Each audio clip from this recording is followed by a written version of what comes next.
Unit 17 to dispatch. We have a code 420, unauthorized nuptials in progress.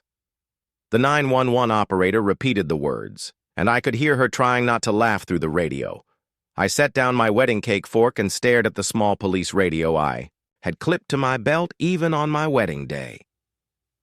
Old habits die hard when you have been in law enforcement for 2 decades. Who called it in? I asked, already knowing the answer before dispatch confirmed it. The caller identified herself as Patricia Henderson, HOA president of Riverside Estates. She claims your ceremony violates multiple structural and aesthetic guidelines, including but not limited to unauthorized floral arrangements and unapproved gathering sizes. I looked at my bride, Sarah, who was still mid-vow with her hand raised, and her mouth open in shock. Then I glanced at our 75 guests, half of whom were fellow police officers, and the retired judge who was officiating our ceremony. Patricia Henderson had just called the cops on the police chief of Maplewood Township on me. During my own wedding vows, my name is Thomas Mitchell, and I have been running the police department here for 15 years. I was married to the job until I met Sarah at a community fundraiser 2 years ago. She was the one who convinced me that a lakeside wedding on my own property would be perfect. Nothing fancy, just some string lights, homemade decorations, and the people we cared about most. My property sits just outside the boundaries of Riverside Estates' HOA, a fact I had verified with the county assessor 3 times before planning this event. Patricia Henderson had other ideas, though. As the self-appointed guardian of all things proper and regulated in our corner of the world, she believed that any celebration visible from her domain required her personal approval. Patricia was the kind of person who measured grass height with a ruler and sent violation notices for mailboxes that were 2 shades off from the approved color chart. She once tried to fine someone for having too many butterflies in their garden, claiming it created an inconsistent aesthetic experience for passing residents. The trouble had started a week before the wedding when Patricia discovered our plans. She must have seen the rental company delivering chairs to my property because within hours I had received a certified letter. The letter informed me that any outdoor event exceeding 10 individuals required approval via Form C-17B, which needed to be submitted 45 days in advance with a $500 processing fee. I had responded politely, explaining that my property was not part of the HOA and therefore not subject to their regulations. This was apparently the wrong answer. Patricia began what I can only describe as a campaign of bureaucratic warfare. She contacted our florist, who happened to be my niece, Jennifer, and accused her of participating in what she called a conspiracy of non-compliant botanical arrangements. She actually used those exact words. Then Patricia tried to intercept our Porta Audi delivery, standing in front of the truck and declaring that temporary sanitation facilities required environmental impact assessments. The driver, bless his heart, just drove around her while she shouted something about unsanctioned waste management protocols. She even attempted to serve the bakery with a cease and desist order for creating what she termed an architecturally inappropriate cake that would be visible from HOA property lines. On the morning of our wedding, Patricia set up what looked like a military observation post on the small hill overlooking my property. She had binoculars, a telephoto camera, 3 different clipboards, and what appeared to be a decibel meter. Every time someone laughed too loudly, she would furiously scribble notes. When the string quartet began playing, she actually called out that we were exceeding acceptable ambient sound levels for a Saturday afternoon. But calling 911 during the actual ceremony was a new low, even for Patricia. As 2 of my own officers approached the wedding arch trying their best not to laugh, Patricia marched behind them like she was leading a victory parade. She had her phone out recording everything and was narrating like she was documenting evidence for a federal crime.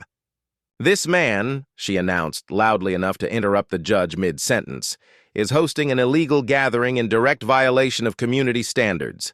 There is unauthorized music, excessive laughter, and the tablecloths are clearly beige when The HOA specifically mandates that all outdoor fabric must be either ivory, eggshell, or sage green. Officers Davidson and Park stood there awkwardly, looking between me, Patricia, and the wedding guests, who were now all pulling out their own phones to record this spectacle.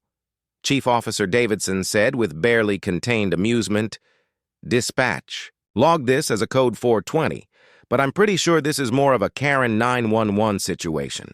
Patricia thrust a cease and desist order at me printed on HOA letterhead with gold embossed borders and at least 7 different official-looking stamps. "Mr. Mitchell," she said, with the kind of righteous indignation usually reserved for actual criminals, "you are hereby ordered to immediately discontinue this rogue celebration." The Riverside Estates HOA has documented numerous violations, including but not limited to unauthorized happiness, non-conforming joy, and flagrant use of baby's breath in floral arrangements. "Patricia," I said as calmly as I could manage while my bride stood there in her wedding dress, watching this unfold. "This is my property. I do not live in your HOA. I have never lived in your HOA. This land has been in my family for 60 years, long before Riverside Estates even existed." She waved her hand dismissively. "Irrelevant. Your celebration is within visual range of our community. Therefore, it falls under our aesthetic jurisdiction. We have precedent. In 2019, we successfully shut down a birthday party 3 blocks away because their balloon arch was visible from the HOA clubhouse. Officer Park had started recording on his body cam, and I could see several wedding guests already uploading videos to social media. My nephew, who worked in digital marketing, was literally live streaming the entire confrontation. Patricia, seemingly energized by the attention, escalated her complaints. Furthermore, she continued, pulling out a measuring tape from her pocket, "I have documented that your wedding arch exceeds the maximum allowable height for temporary structures by 3 in. The flower petals scattered on the ground constitute littering, and that woman right there," she pointed at my elderly Aunt Martha, "is wearing a hat that violates our visiting guest dress code subsection 12. Sarah, still in her wedding dress and still holding her vows, finally spoke up.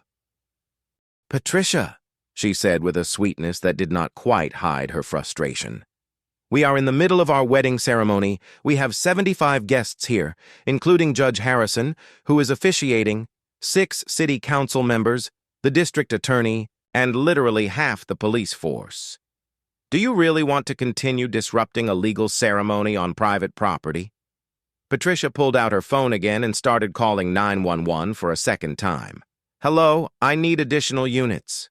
The situation is escalating. They are refusing to comply, and now they are trying to intimidate me with their so-called authority figures."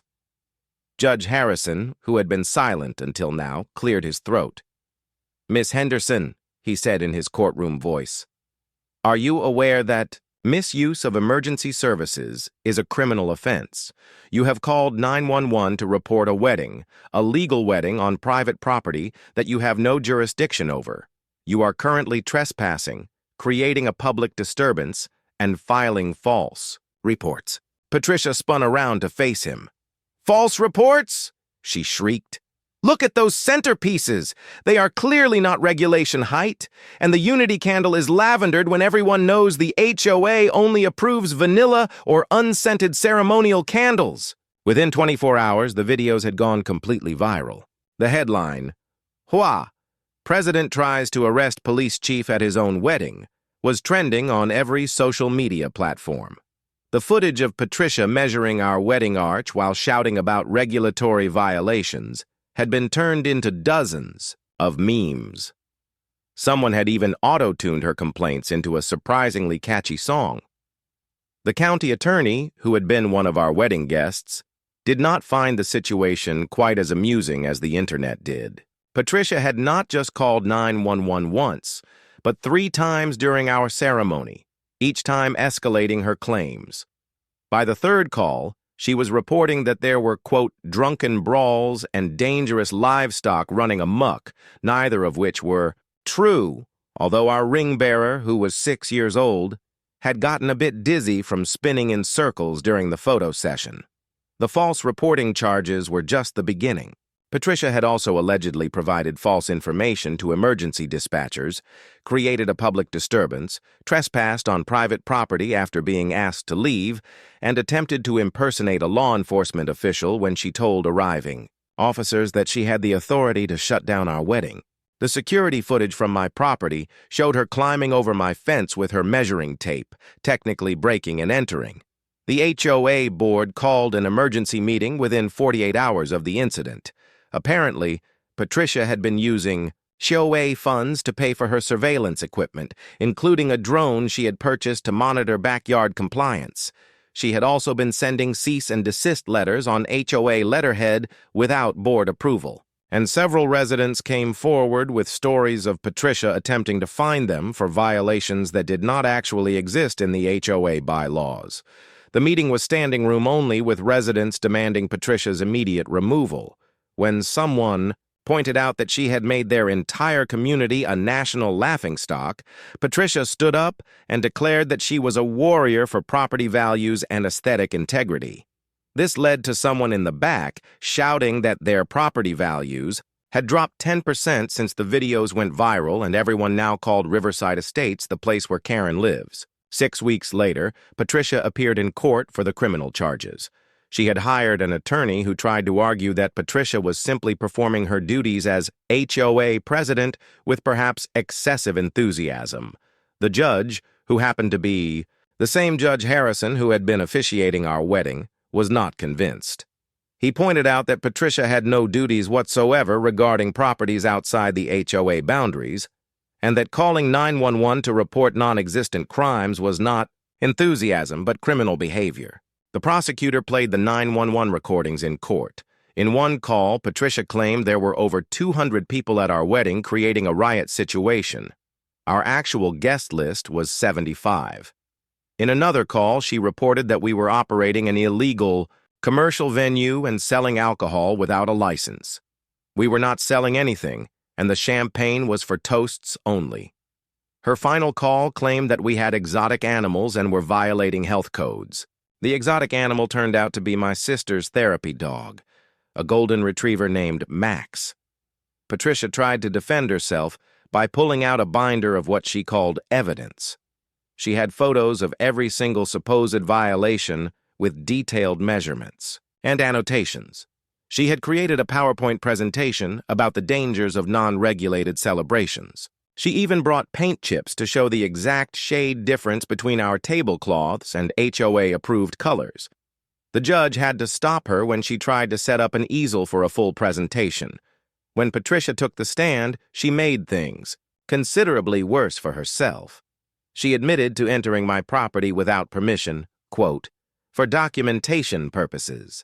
She acknowledged that she knew I was the police chief, but claimed that made my violations, quote, even more egregious as a public figure. When asked why she had not simply looked away or minded her own business, she responded that aesthetic crimes were still crimes in her book. The verdict came down 2 weeks later. Patricia was found guilty of 3 counts of misuse of emergency services, 1 count of trespassing, 1 count of creating a public disturbance, and 1 count of filing false reports. The judge sentenced her to 200 hours of community service, specifically to be served helping set up and take down equipment. For community events, a $5,000 fine, and 12 months of probation. She was also banned from calling 911 except in actual emergencies, with any violation resulting in immediate jail time. The HOA board had already voted unanimously to remove her from her position effective immediately. They also passed a resolution apologizing to me and Sarah for the disruption of our wedding and clarifying that the HOA had no authority over non-member properties. When the board president announced the decision at the next public meeting, Patricia stood up and declared that they would rue this day when property values plummeted without her vigilant oversight. As the judge read her sentence, Patricia's face went through several shades of red before settling on a purple that was definitely not HOA approved. 200 hours, she sputtered $5,000. But I was protecting property values. I was maintaining standards. Someone has to fight against the chaos of unregulated celebrations. The judge simply responded that perhaps she should have considered that before, weaponizing emergency services for her personal crusade against beige tablecloths.